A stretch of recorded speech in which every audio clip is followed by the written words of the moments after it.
a lot of it has to do with unlearning toxic stuff that you were taught while growing up. Lots of us have been conditioned to think that therapy is for crazy people.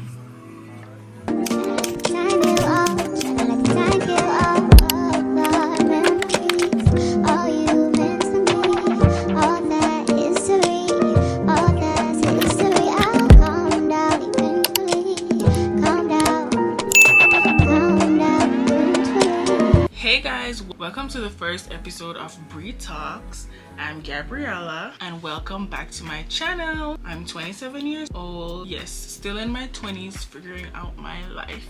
I'm a Jamaican living in California. In this series you can expect relationship talk, girl talk, trending topics and opinions. I decided to start this series to connect with you guys on a deeper level, and I feel it would be great to create a space where we can have fun, open, honest conversations. In this episode, I will be talking about struggling with self-love even when we know better, and is therapy overhyped or worth it? Yes, this first episode will be real deep. So let me take a sip of my drink real quick before we get into it.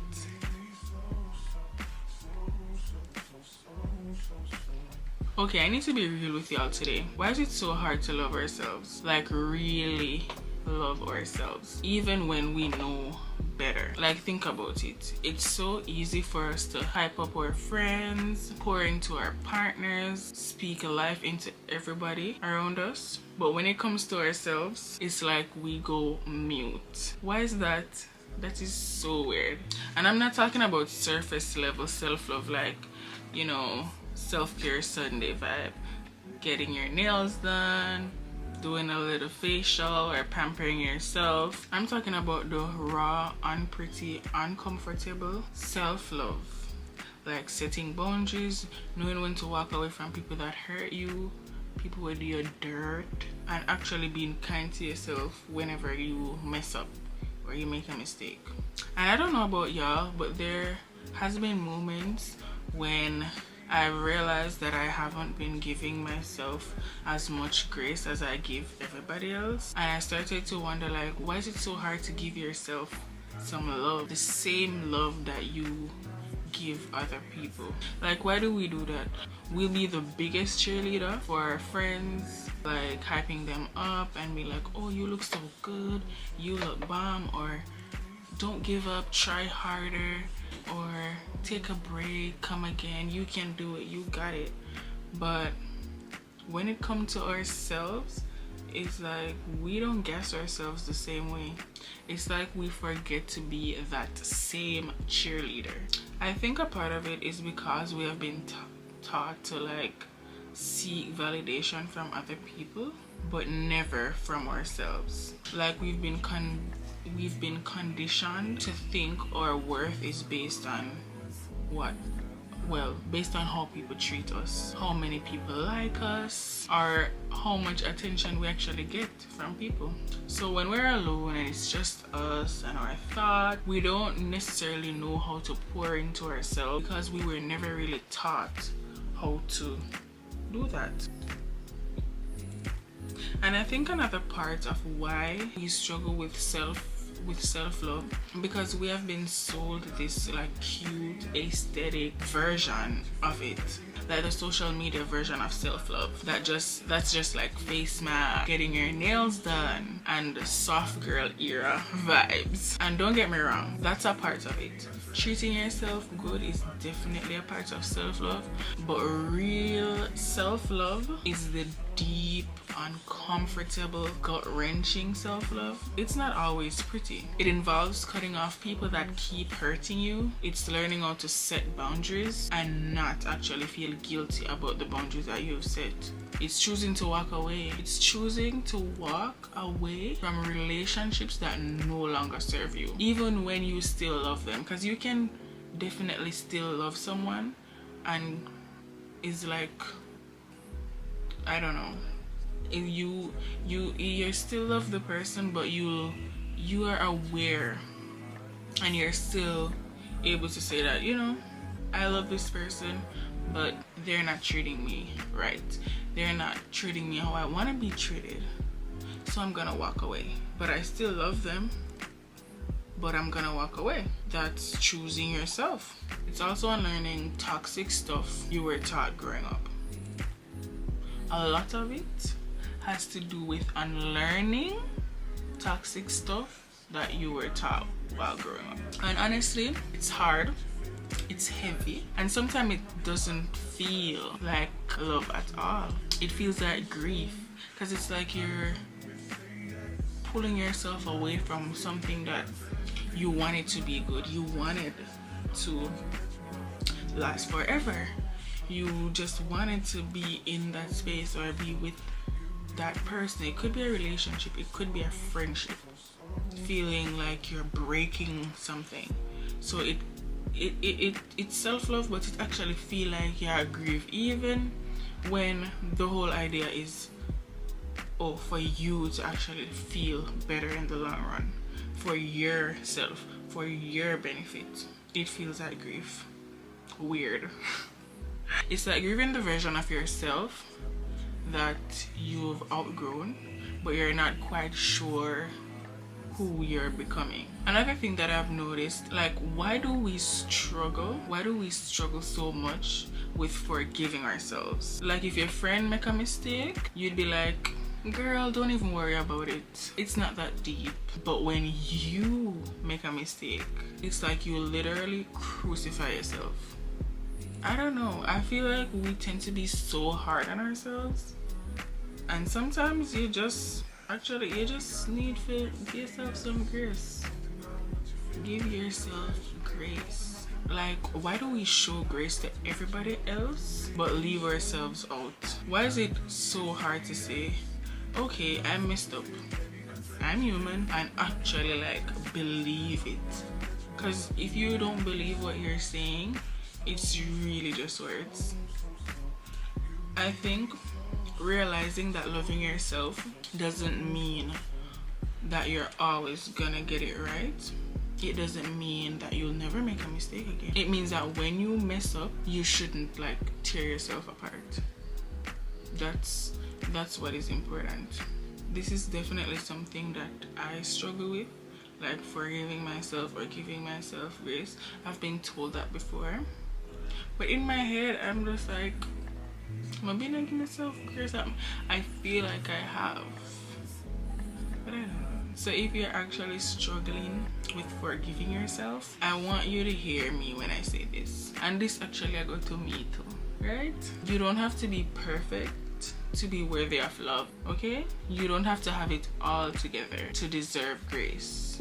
You literally just have to keep showing up for yourself, even on ugly days. I know it's hard, I know it's hard, I know it's hard, but you just gotta keep showing up. Every single day is literally a chance to do something different. Literally, that's all. And I have to touch on this too, because I think social media low-key made self-love harder.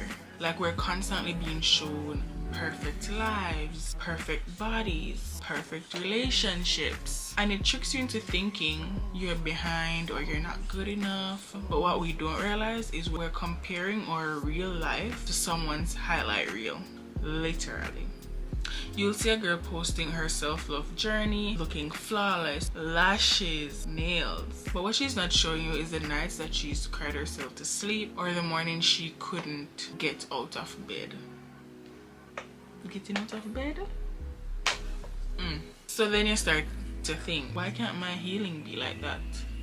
Like, it looks so perfect and everything just seems like, you know, it's good and the healing is working. But in reality, healing is a very, very messy journey. Healing is messy. So don't let social media trick you into thinking your self-love journey isn't valid just because it doesn't look aesthetic. Let's get into therapy. Alright, let's talk about it, because I feel like we're in a weird time right now where everybody is like, go to therapy, heal, work on yourself. But nobody really talks about what therapy is actually like. I recently started therapy like maybe 3 months. It's maybe been 2 or 3 months since I've started therapy. Is it really worth it, or is it just like overhyped? Is it just a trend that people do to look healed? And I'm not gonna lie to y'all, I used to think that therapy was for people who were like broken, you're at rock bottom, or you've had like some serious trauma. And I've never felt like I needed therapy, because I just felt like, oh, you know, I'm not messed up enough for that. But in fact, therapy is not actually about being broken. Sometimes it's literally just about understanding yourself, learning why you do certain things, why you think a certain way, and learning stuff that you developed as a kid. And honestly, I feel like that's the part that nobody really talks about. So today I want to have a real conversation about therapy, the good, the bad, the awkward, and the parts people don't tell y'all about. First of all, I feel like a lot of people think therapy is low-key like a sign of weakness. Like, I've heard, I don't need therapy, I just pray about it, blah blah blah blah. Like, I feel like everybody say that. They don't need therapy, I'm good, I just pray. That's everybody's mindset. Like, what can a stranger tell me that I don't already know? Blah blah blah. What can they tell me about my life? They don't know me. They're just gonna tell you what you want. Well, not everybody's, but that's most person's opinion when it comes to therapy. And honestly, I get it. A lot of us were raised to like be strong, deal with it yourself, figure it out, keep it pushing. No crying, no venting, just figure it out on your own. But here's the thing, strength does not mean suffering in silence. Strength doesn't mean bottling up your emotions. Strength doesn't mean pretending to be fine. No, man. I feel like so many people feel like, oh, I'm good, I do my shit by myself, blah blah blah, I don't need to talk to anybody about anything, I have it under control. A lot of those persons are literally the most messed up people ever, because you're not fully processing or dealing with your emotions or whatever you're going through. You're just keeping it to yourself, because in your head like, oh, I got it. But really and truly, I feel like a lot of those persons are actually ignoring their feelings. Like, they're pushing it to the side and just ignoring it. And that's you're not really dealing with your problem.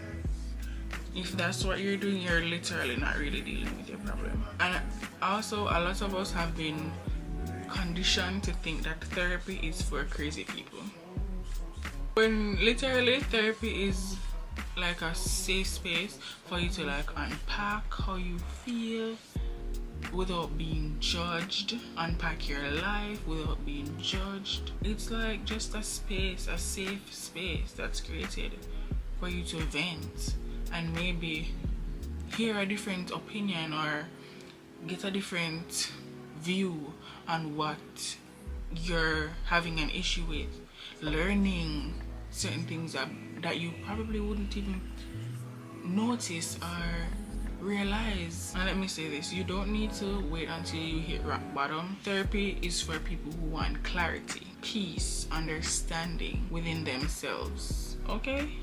Clock that. Therapy is not just for trauma, okay? It's also for the small stuff, the stuff that lingers in the back of your head, but you don't really like talk about it because it's like at the back of your mind. You're not paying attention to it. It's for stuff like that, like, why do I overthink so much? Why do I get anxious in certain situations? Why do I struggle with boundaries? Or why do I keep attracting the same toxic people? And that's what therapy helps with. And therapy can be awkward sometimes, because it's just like you're sitting in front of your therapist and they're just like, so how do you feel today? and then you're just like, fine, I'm okay, or whatever. Or sometimes my therapist would be like, what's something she always says? Oh, like she'll ask me how I am, and then she's like, what do you, like, she would ask if there's anything I want to talk about, or what do you want to talk about, or something like that. And I would just be like, Nothing. Like, it can get awkward. It's kind of like you forget to talk about your feelings when you're put on the spot. And don't even get me started with when your therapist will ask stuff like, and how did that make you feel? And you're just like,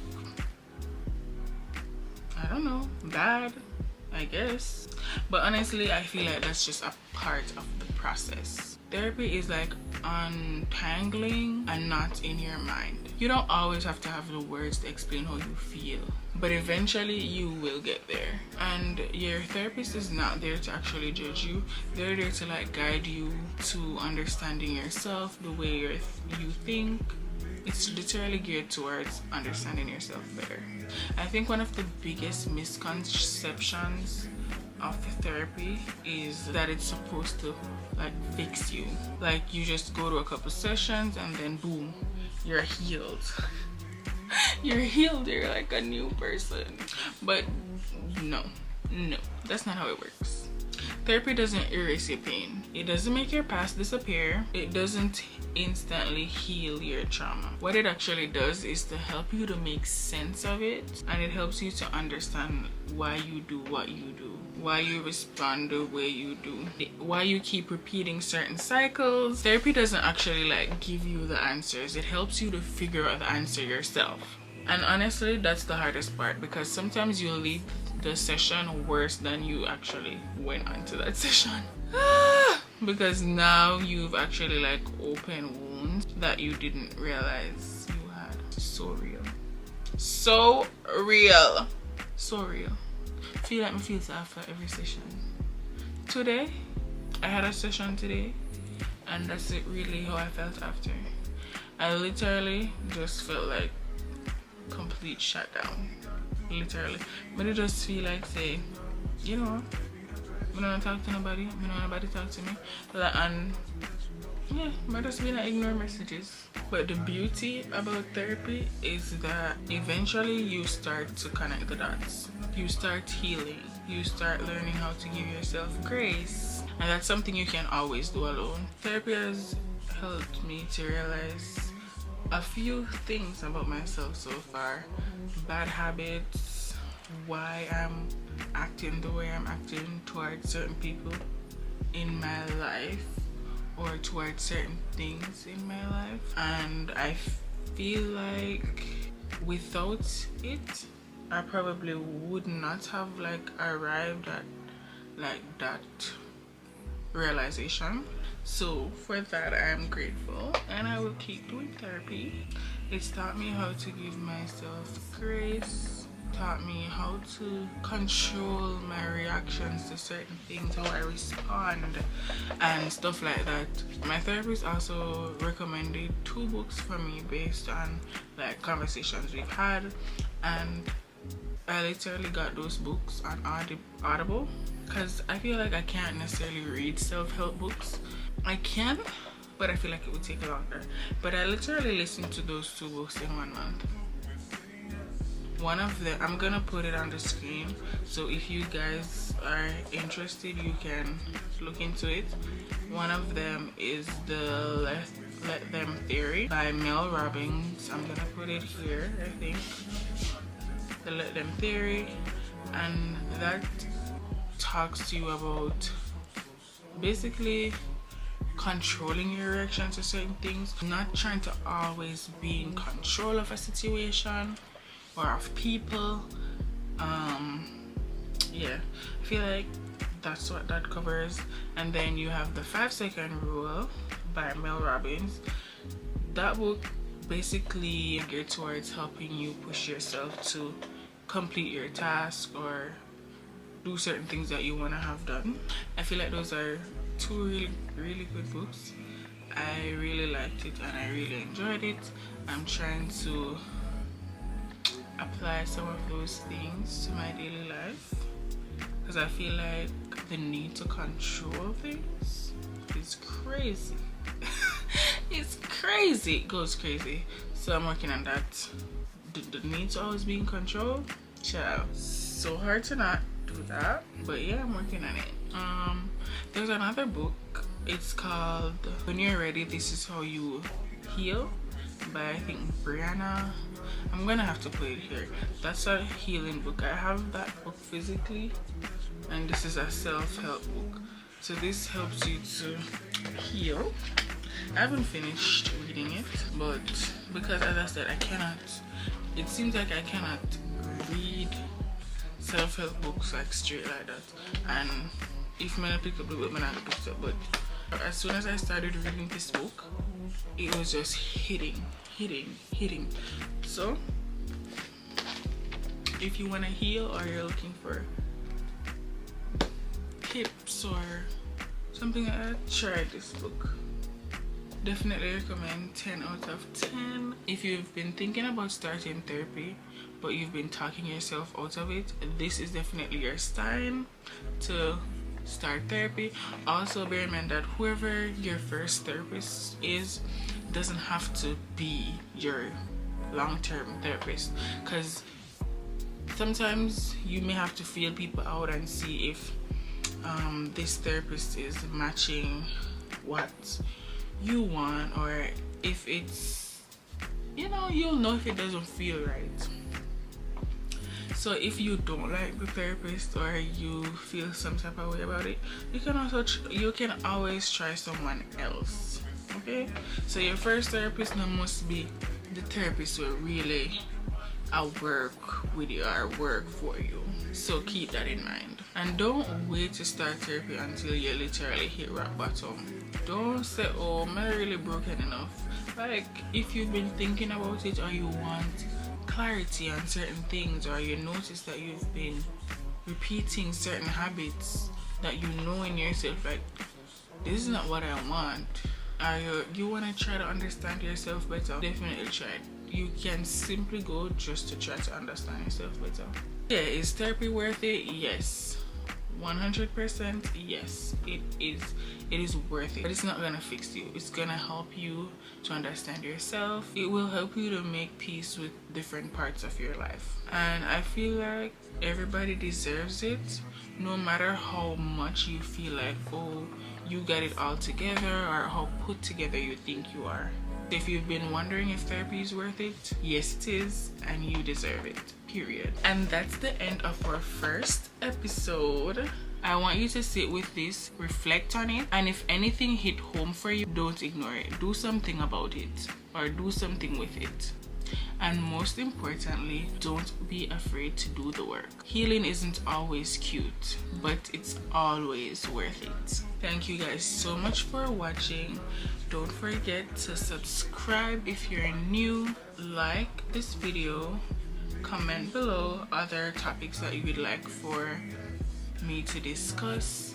Share this one with your friends. If you learned something, or if there's something that I may have said that stand out to you, and you know that someone else would benefit from hearing this, share it to them, send it to them. I'll catch you guys in the next episode of Bree Talks, but until then, bye.